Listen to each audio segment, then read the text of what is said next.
For those who don't know or maybe didn't see you yet, DJ Ruptur, welcome again to Graz. Thank you. You were here already a couple of times, so what happened in the meantime? Or what's happening now? Well, the meantime, man, I moved to New York. Last time I was here, I was living in Barcelona for many years, and so I moved to New York and started a new label called Duddy Arts, and I got really into music called cumbia from Latin America.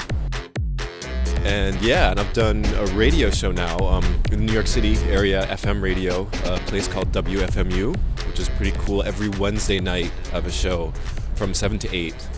You can stream it online, it's podcast. And yes, and a lot of writing has happened. Ever since I moved back to New York City, I've been doing more writing about music, actually. Writing for magazines like The Fader, this British art magazine called Freeze. I'm actually here in Paris. After this, I'm going back to Paris to do some research on Arabic music. Whenever I find music that I don't know much about, but that catches my ear, I just want to dig deeper and deeper and deeper and find out more about it.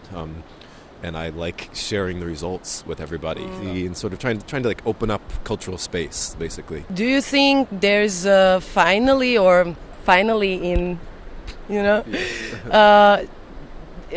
any change coming as to maybe all these known economic models on which music industry is built? Yeah, well, change is coming. It's like change is coming because music. Is it? It is. Yeah, because record labels are dying. Because it's like, nobody's buying CDs. CD sales keep dropping, and people keep sharing music for free. And so it's going to bring about a slap of reality, like a big hard reality punch for big record labels. So much of the meaning in music, it comes from like, oh, this song was playing when this certain amazing thing happened to me, or I was at the club and this DJ's mixing this song in a totally new way, and then you'll get record labels suing kids for downloading tracks, and then you'll get all sorts of like things that are really kind of opposite. Like ultimately, to me, music is if anything, it's about freedom, It's like it's something that passes through you and then it's away. It's not really something you can own. I'm kind of happy to see the music industry die. To make a long story short, I think it's going to be a better thing rather than a worse thing. It's like it's not so great as it is. So I think it's like time.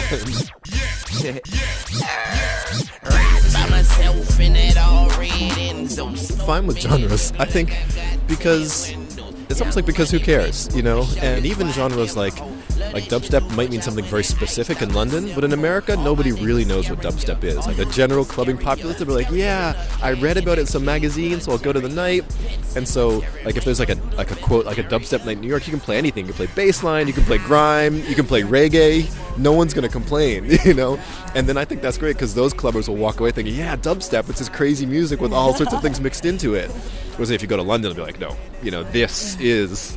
So the genres are always bending, and the artists who complain about them, I think it's a little bit silly. It's sort of been like, no, I'm not a DJ, I'm an artist, or I'm not a, I don't play hip hop, I play whatever. Who cares?